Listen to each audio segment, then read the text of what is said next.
안녕하십니까. 이 시간은 요한복음 ESV 성경공부 제10과입니다.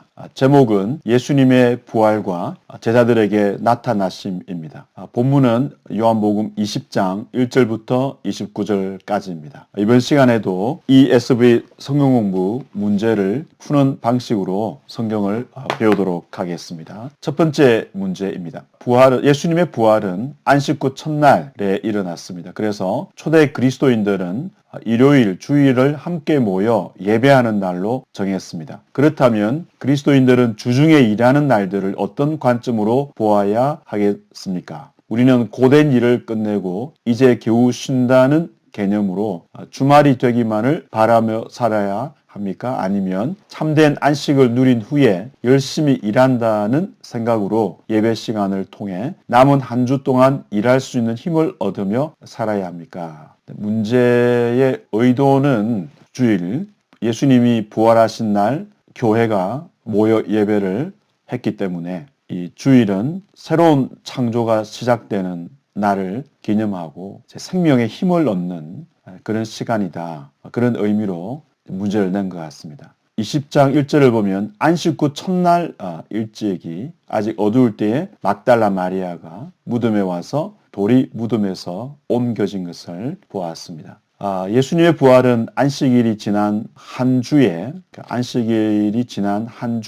첫째 날, 즉 부활 주일 아침에 일어났습니다. 예수님은 부활 주일 아침에 부활하셨습니다. 초기 그리스도인들은 예수님이 부활하신 날, 지금 일요일을 특별한 날로 생각하고 주의 날로 생각하고 또 주의 날로 부르기도 했습니다. 예를 들어서 계시록 1장 10절을 보면 주의 날에 교회가 모여 예배한 것을 알 수 있습니다. 요한복음 20장 자체에서도 20장 26절을 보면 직역하면 제8일째, 즉 한 주 후라고 되어 있는데 정확히 이제 한 주 후에 일요일에 제자들이 다시 모이는 장면을 볼 수 있습니다.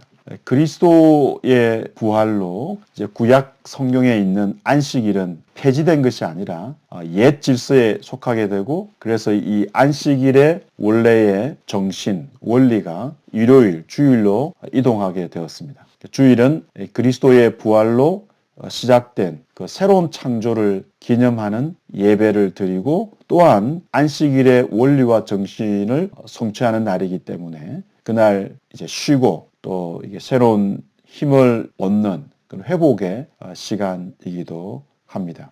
그렇기 때문에 예수님의 부활을 통해서 새로운 시대가 열렸고, 그리고 예수님 안에서 누리게 되는 그 부활의 생명력을 얻는 시간이고, 그 생명을 주신 하나님께 감사하는 시간인 동시에 안식일의 정신에 따라서 그날 우리의 영혼이 쉼을 누리고 또한 우리의 그 육체도 쉬는 그런 시간이라고 말할 수 있겠습니다.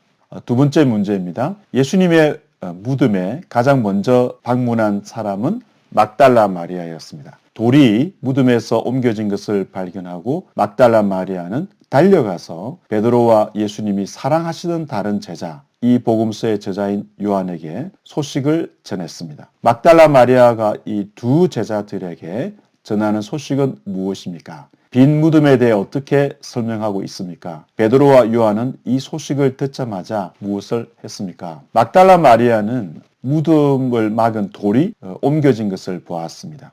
2절을 보면 마리아는 시몬 베드로와 예수님이 사랑하시던 그 다른 제자에게 달려가 사람들이 주님을 무덤에서 가져다가 어디 두었는지 우리가 알지 못하겠다라고 말합니다. 여기서 막달라 마리아가 우리가 알지 못하겠다, 이 동사가 복수형입니다. 그래서 알지 못하는 주체가 막달라 마리아 개인이 아니라 복수로 되어 있기 때문에 아직 어두운 시간에, 좀 위험하죠. 그 어두운 시간에 무덤에 간 사람은 막달라 마리아 혼자 아니라 적어도 막달라 마리아 외에 다른 사람이 함께 있었고, 그래서 다른 여자들을 이제 자신을 포함해서 대표하는 뜻으로 우리가 알지 못하겠다, 이렇게 표현합니다.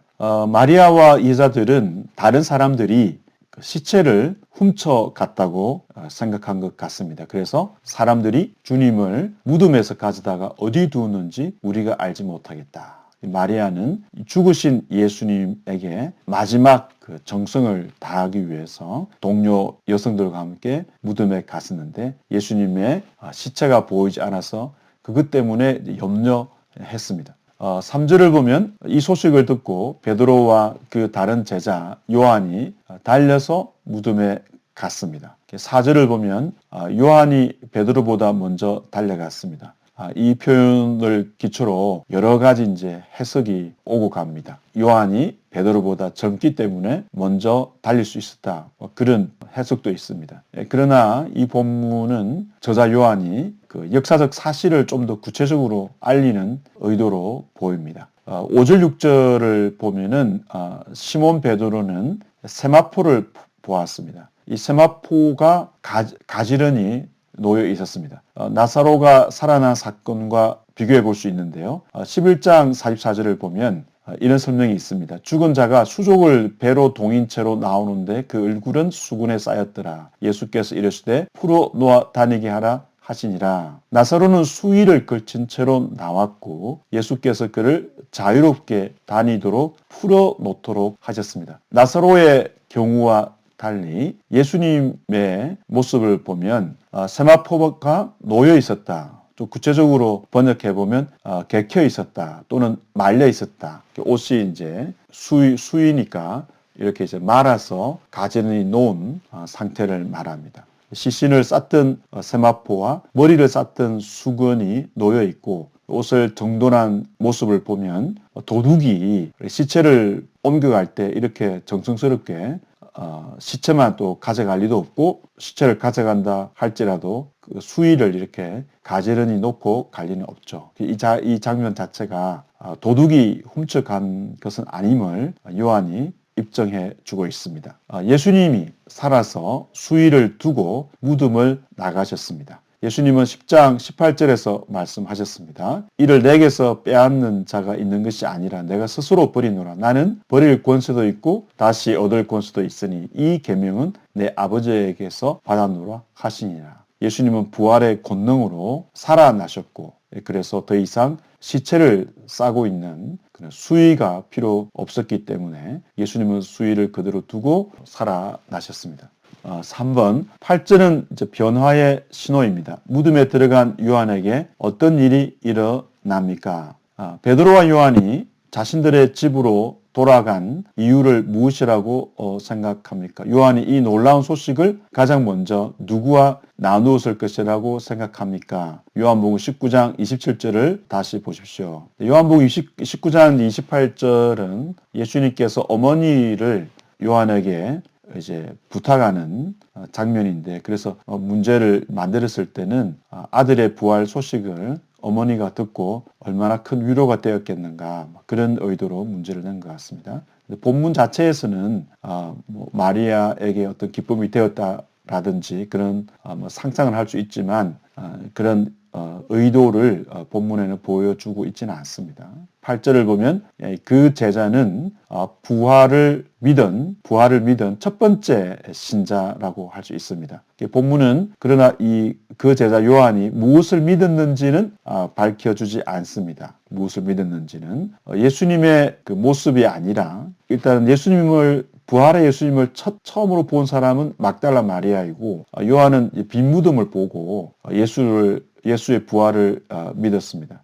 부활의 목격자들이 아닌 신자들은 사실 부활의 예수님을 그 모습을 보지 않고 이제 부활을 믿게 되는데 이 요한의 경우에는 아직 이 성경의 근거에서 부활을 믿은 상태는 아닙니다. 예수님이 죽은 자 가운데서 살아나야 한다는 이 성경 말씀을 깨닫지는 못한 상태. 그래서 성경에 근거한 부활 신앙에는 이르지 않았습니다. 그러니까 믿음을 믿긴 했는데 성경에 근거한 믿음까지는 이르지 못하는 상태를 가리킵니다.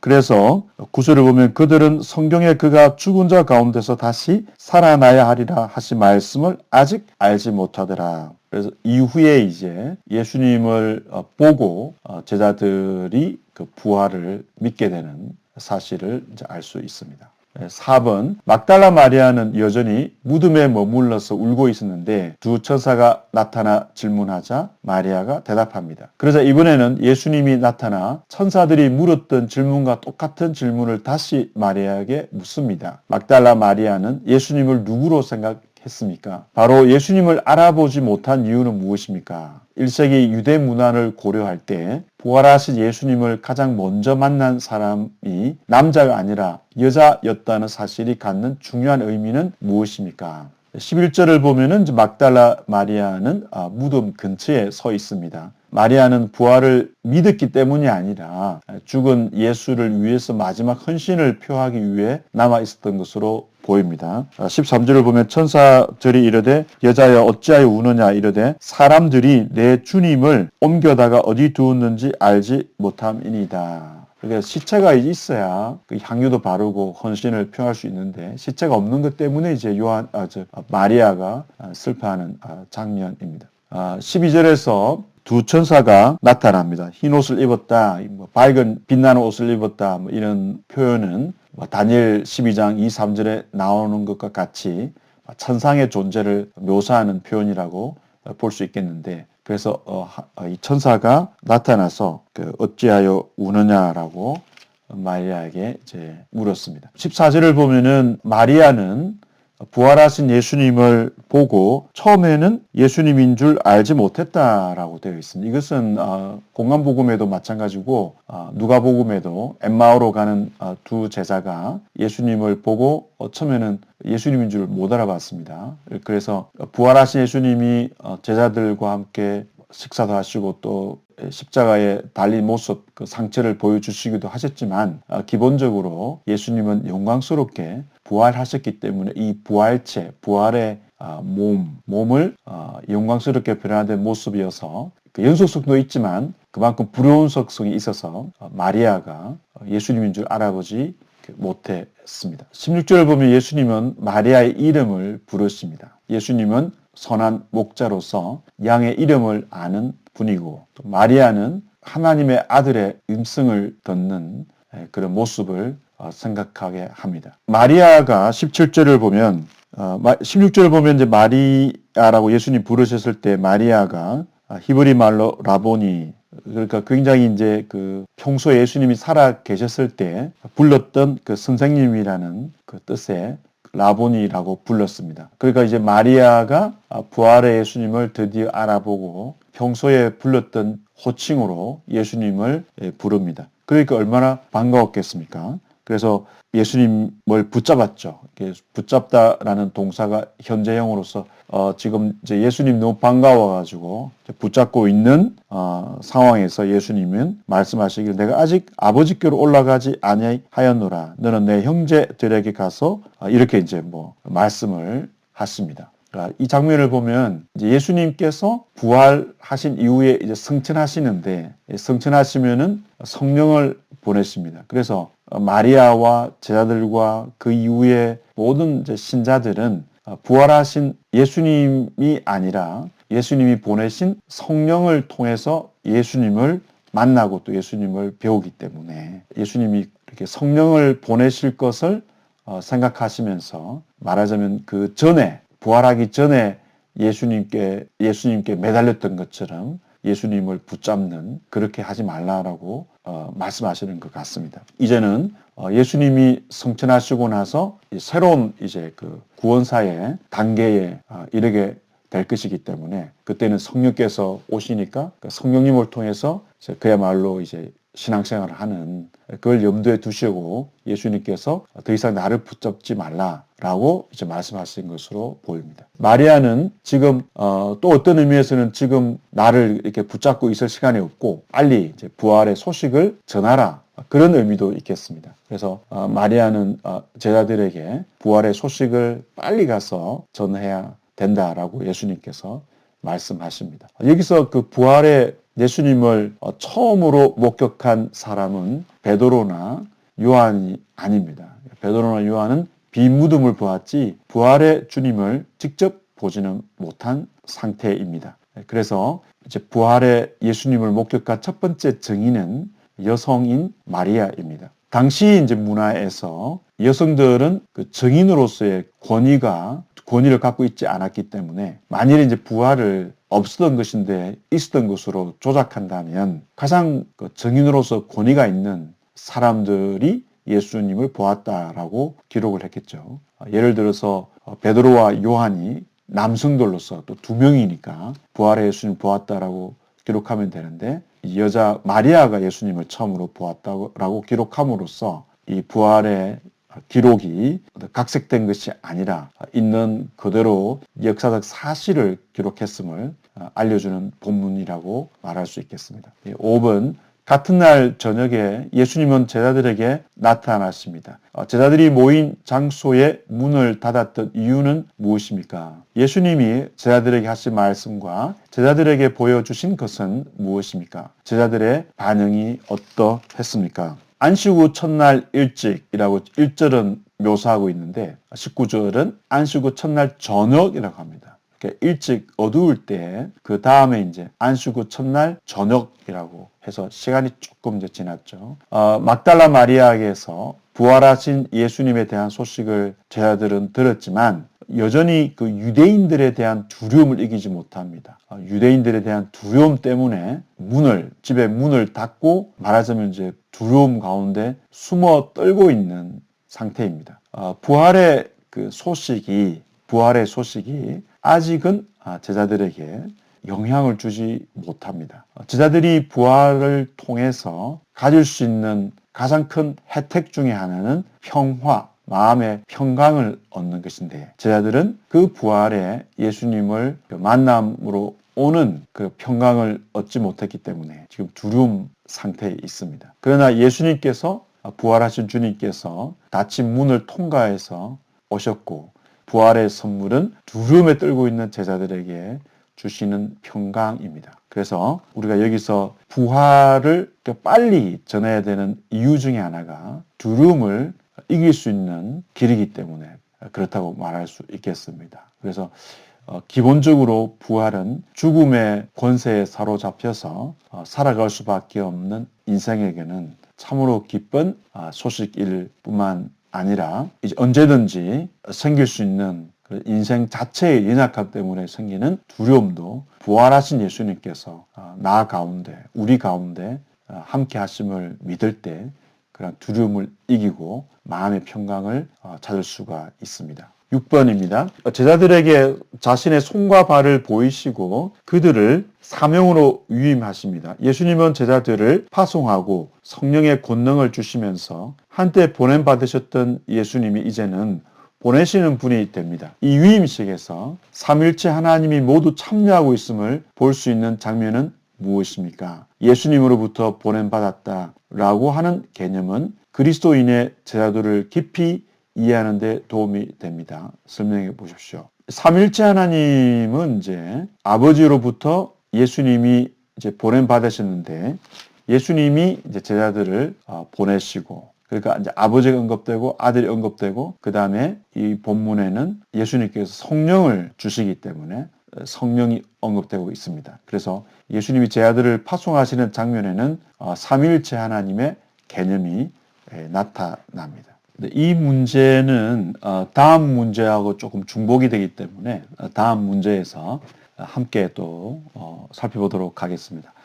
예수님으로부터 보냄받았다라는 개념은 예수님께서 제자들을 보내시면서 또 성령을 주시기 때문에 그 그리스도인 예수님을 믿고 또 예수님으로부터 파송을 받는 제자는 자신의 능력으로 또는 이제 자신의 의지로 하나님의 뜻을 이루는 사람이 아니라 예수님께서 보내셨기 때문에 부활의 증인이고 또 예수님께서 보내셨기 때문에 예수님이 맡기신 계명을 그 사명과 계명을 실천하고 또 예수님께서 성령을 보내셨기 때문에 성령의 능력으로 그런 일을 할 수 있습니다. 그래서 예수님이 보내셨다라는 이 말씀 속에는 이 보내심의 원천이 어디에 있는가를 알려준다고 말할 수 있겠습니다. 20장 20절을 보면 이 말씀을 하시고 손과 옆구리를 보이시니 제자들이 주를 보고 기뻐하더라. 자, 20절을 보면은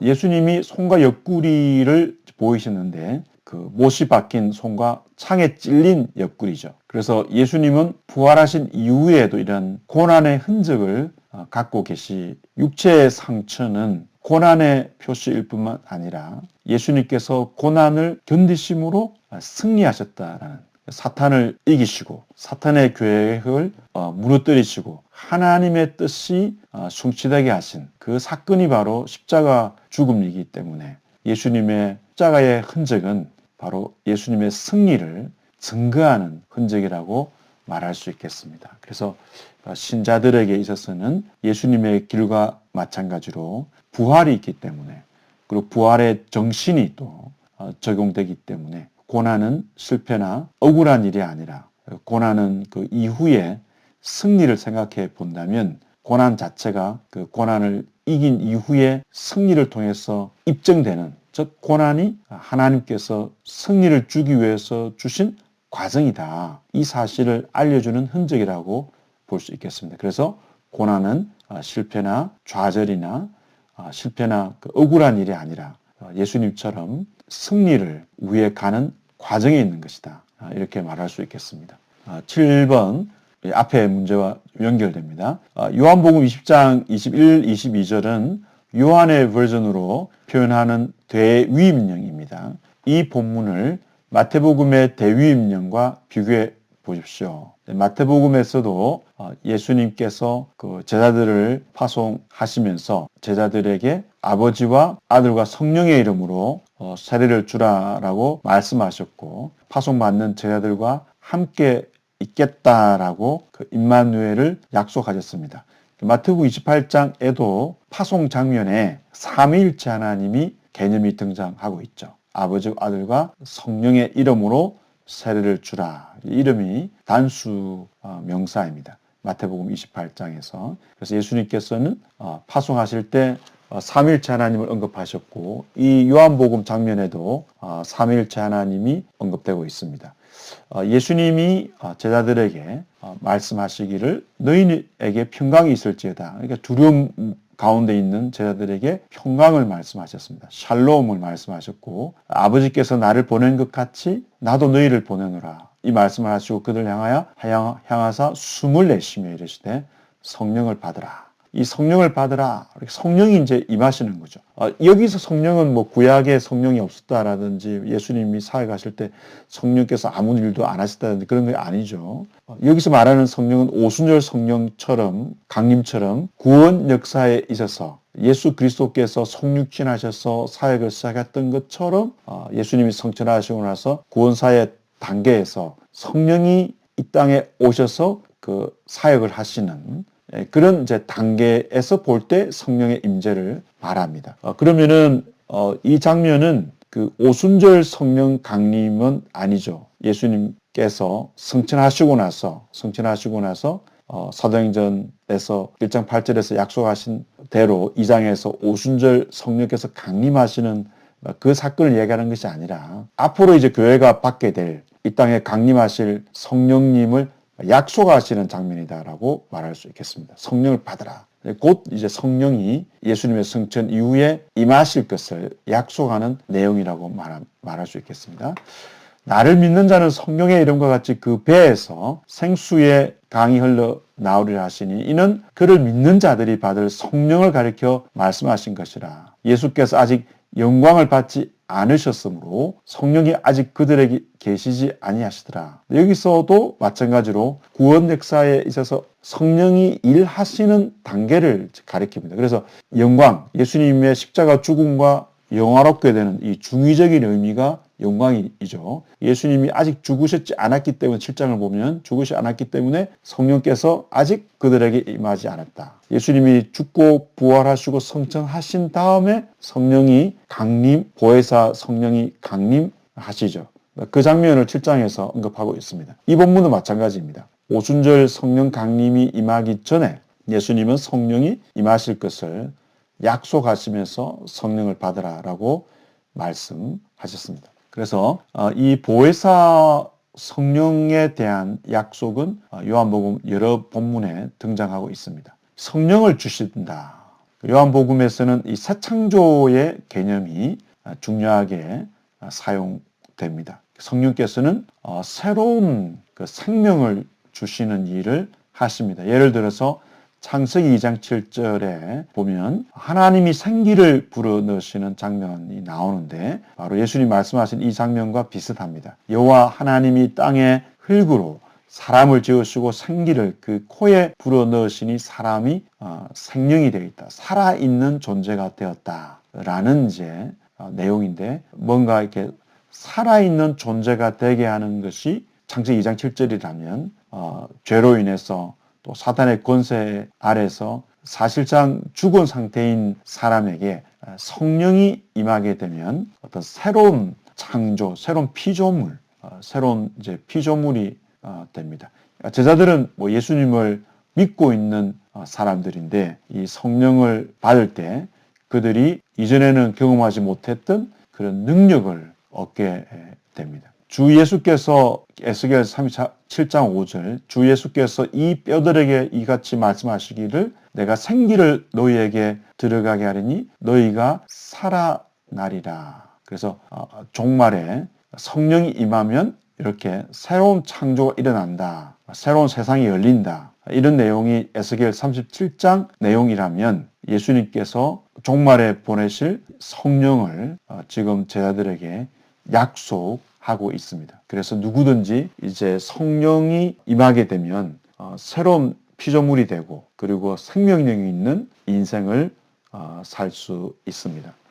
성령이 임하실 때 그 성령의 선물을 받은 교회가 얻게 되는 권세가 23절에 나옵니다. 너희가 누구의 죄든지 사하면 사하여질 것이요 누구의 죄든지 그대로 두면 그대로 있으리라 하시니라. 예수님의 이 약속은 성령의 선물로 교회가 죄 용서를 선언하는 그리고 실제로 죄 용서를 행할 수 있다라는 사실을 말씀하고 있습니다. 제자들이 여기서 이 제자들은 사도들은 특정 어떤 교회의 지도자, 특정인들을 어떤 직분을 가진 사람들에게 제한되는가? 그렇지 않죠. 전체로서의 교회에 주신 말씀입니다. 교회의 특정인들이 아니라 교회에 많은 신자가 있는데 그 중에서 특정인 사람들이 아니라 특정 개인이 아니라 교회 전체에 주시는 죄 용서의 특권입니다. 공간복음에서도 마태복음에서도 예수님께서 죄를 사하는 권세를 사람들에게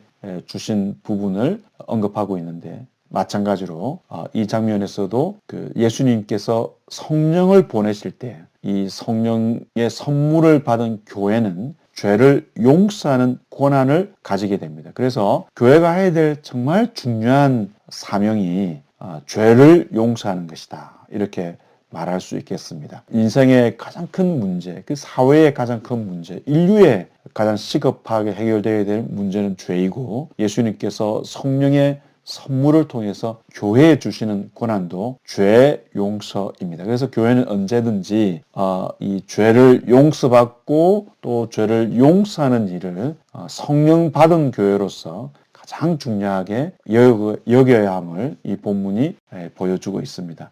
이 죄 용서의 사명은 누가복음 24장 46절에서 49절 누가복음 끝부분에 있는 내용과도 연결됩니다. 예수님의 이 부활 장면을 보면 누가복음에 있는 내용과 비슷한 장면들이 있는데 그 중에 하나가 이 죄 용서의 사명을 맡기는 부분입니다. 누가복음에서도 죄 용서를 얻게 하는 그 회개, 이런 회개를 이제 언급하셨습니다. 그래서 죄 용서를 얻게 하는 회개가 예루살렘에서 일어나고 온 세상으로 퍼지게 될 것이다. 예수님께서 말씀하시는데 요한복음에서도 죄 용서의 권한을 언급하고 있습니다. 그래서 성령이 임하신 교회는 성령을 받은 교회는 죄를 용서하고 죄를 용서받는 것을 참으로 중요한 일로 여겨야 합니다. 8번 예수님이 제자들과 부활 후 처음 대면하신 지 8회가 지났습니다. 예수님은 도마의 의심을 어떻게 다루십니까?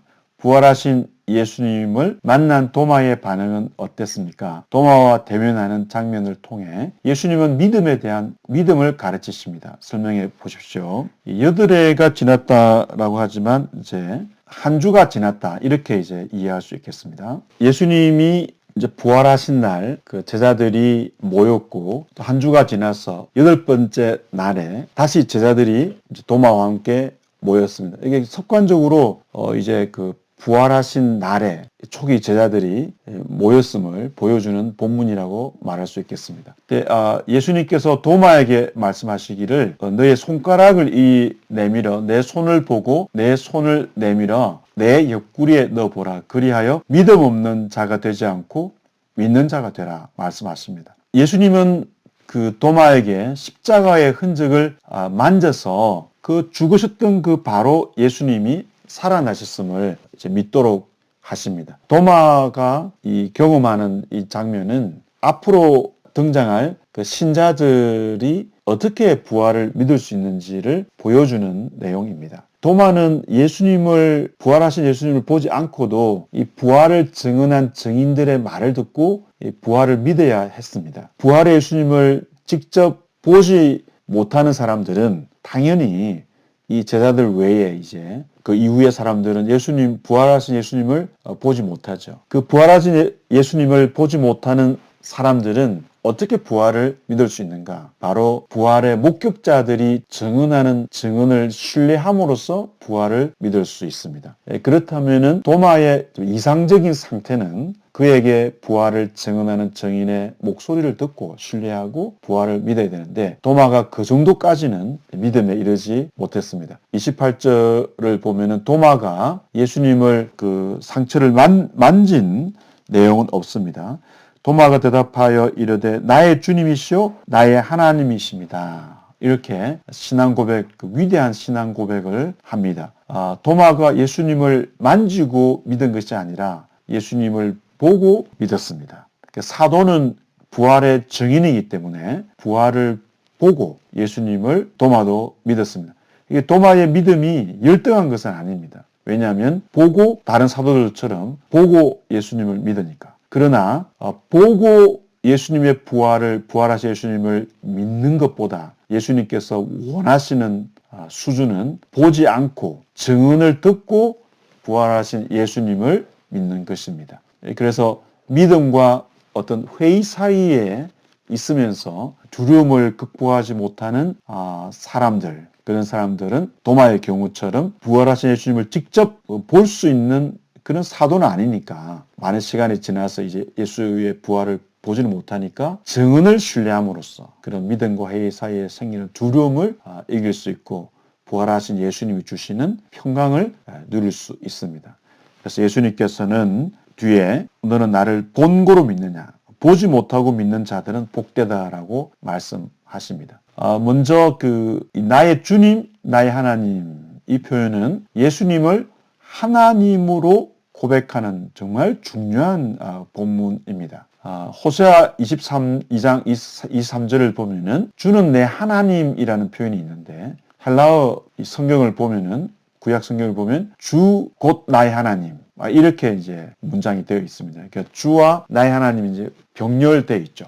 그와 같이 나의 주, 나의 하나님 이것은 주 여호와 그러니까 여호와 하나님 여호와를 이제 번역하면 주가 되니까 퀴리오스 주가 되고 여호와 하나님 엘로힘 그래서 구약에서 하나님을 불렀던 칭호를 지금 예수님에게 적용하는 것입니다. 도마가. 이것은 참으로 놀라운 신앙 고백이고 1장 1절에 태초에 말씀이 계셨다. 이 말씀이 하나님과 함께 있었고 이 말씀은 하나님이시다라고 요한이 증언했는데 1장 1절과 지금 수미상관으로 서로 연결되어 있습니다. 성육신하신 예수님은 하나님이신데 이 성육신하신 예수님이 이제 죽고 새로운 몸으로 이렇게 부활하시는데 이분은 하나님이시다.